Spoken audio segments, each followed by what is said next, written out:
China को किसी ने चुनौती दी तो भारत ने दी, मोदी जी ने दी। और ये चाइना का वायरल वार है क्या? नमस्कार, मैं हूं दिबांजलि मोइत्रा। वुहान से निकलकर पूरी दुनिया में कोहराम मचा रहे कोरोना वायरस को लेकर चीन पहले से ही घिरा हुआ है। जापान से लेकर ऑस्ट्रेलिया और अमेरिका जैसे बड़े देश भी चीन पर कोरोना वायरस फैलाने का आरोप लगा चुके हैं। अमेरिका के पूर्व राष्ट्रपति डोनाल्ड ट्रंप कोरोना वायरस को चीनी वायरस तक कह चुके हैं। ऐसे में कोरोना वायरस की वजह से पूरी दुनिया में बदनाम हो रहे चीन के खिलाफ अब भारत में भी आवाज उठने लगी। और ये आवाज उठाई है बीजेपी के वरिष्ठ नेता और बंगाल प्रभारी कैलाश विजयवर्गीय ने। उन्होंने चीन पर निशाना साधते हुए पहले तो ये कहा कि कोरोना वायरस भारत भेजा गया है या आया है, इस पर बहस होनी चाहिए। फिर उन्होंने सबसे बड़ा बयान ये दिया कि चीन पीएम मोदी को भारत की सत्ता से हटाना चाहता है और वो 2024 के आम चुनाव में बड़ी गड़बड़ी कर सकता है। अभी कुछ ही दिनों पहले बीजेपी नेता कैलाश विजयवर्गीय ने सिर्फ भारत में कोरोना के कहर को देखते हुए सवाल उठाया था कि कोरोना की ये लहर आई है या भेजी गई। ये सोचने वाली बात है। हमें लगता है कि ये चीन का वायरल वॉर है, क्योंकि सिर्फ भारत में ही दूसरी लहर आई। पाकिस्तान, बांग्लादेश, श्रीलंका, अफगानिस्तान, भूटान जैसे पड़ोसी देशों में नहीं आई। अभी जो कोविड का दूसरी लहर आई है, यह लहर आई है कि भेजी गई है, ये एक चर्चा का विषय। क्योंकि दुनिया के अंदर यदि चाइना को किसी ने चुनौती दी तो भारत ने दी, मोदी जी ने दी। और ये चाइना का वायरल वार है क्या, इसके ऊपर आज बहस प्रारंभ हो गई। हमें तो लगता है कि चाइना का वायरल वार है, क्योंकि सिर्फ भारत के अंदर ही दूसरी लहर आई है। लगा हुआ देश बांग्लादेश, वहां नहीं, पाकिस्तान में नहीं, श्रीलंका में नहीं, भूटान में नहीं, अफगानिस्तान में नहीं, कहीं पर भी नहीं। तो ऐसा लगता है कि चाइना का वायरल वार है भारत को परेशान करने का। पहली बात तो ये।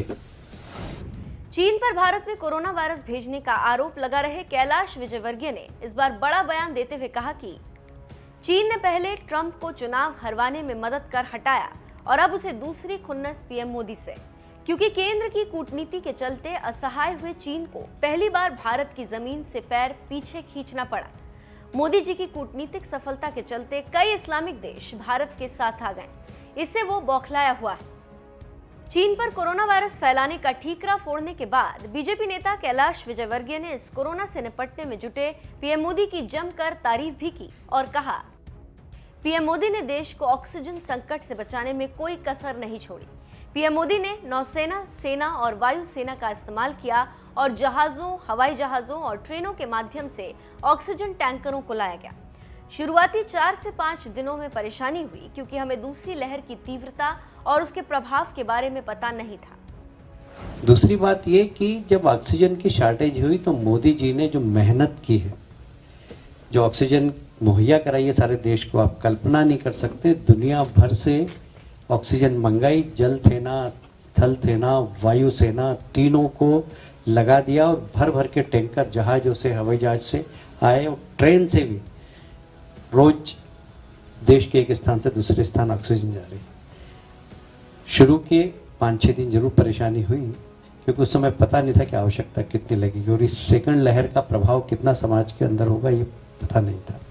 पर चाइना का जो वार है, वायरल वार, ये भारत पे हुआ, ऐसा मेरा मानना। और ऐसे समय में हमको देश के लिए खड़े हो जाना चाहिए, सबको। हम पार्टी के लिए काम नहीं कर रहे, हम देश के लिए काम कर रहे हैं। हम जब मशीन लेके जाएंगे तो किसी जाति, धर्म, पार्टी, कोई कांग्रेस से भी बीमार हो तो उसको भी देना है हमको। ऐसा नहीं कि भारतीय जनता पार्टी के कार्यकर्ताओं के लिए।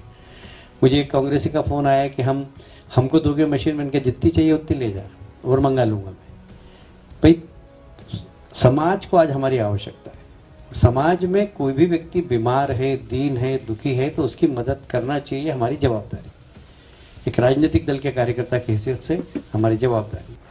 भारत में होने वाले 2024 के आम चुनाव में चीन की ओर से गड़बड़ी की आशंका पर कैलाश विजयवर्गीय ने कहा कि इसकी संभावनाओं से इनकार नहीं किया जा सकता, क्योंकि चीन सीधे कुछ नहीं करता। ये चर्चाएं दुनिया भर में चल रही। चीन किसी को आगे बढ़ने नहीं देता। बीजेपी नेता कैलाश विजयवर्गीय के अलावा कुछ ही दिन पहले पूर्वांचल बीजेपी के बड़े नेता रत्नाकर ने भी कोरोना वायरस को भारत पर किया गया जैविक हमला बताया था और कहा था कि दुनिया को अब पता है कि नरेंद्र मोदी के नेतृत्व में भारत हथियारों के मामले में बहुत ताकतवर हो गया और भारत की अर्थव्यवस्था भी मजबूत हुई, जिससे लड़कर जीत पाना अब संभव नहीं। इसीलिए दुनिया की ताकतों ने भारत पर जैविक हथियार से हमला किया। ये देश को समझना होगा, इस युद्ध में कुछ निर्दोष जाने जा रहे और शायद और भी जान जाए, लेकिन हमें हारना नहीं। इस कोरोना काल में एक तरफ जहां कांग्रेस समेत तमाम विपक्षी दल बीजेपी को कोस रहे हैं और मोदी सरकार को कोरोना से निपटने में नाकाम बता रहे हैं, तो वहीं बीजेपी लगातार लोगों के बीच ये बात पहुंचाने में लगी है कि ये कोरोना वायरस देश पर जैविक हमला और यह हमला चीन ने किया। बहरहाल कोरोना पर बीजेपी नेताओं के इन दावों पर आपका क्या कहना है? अपनी राय हमें कमेंट कर जरूर बताएं।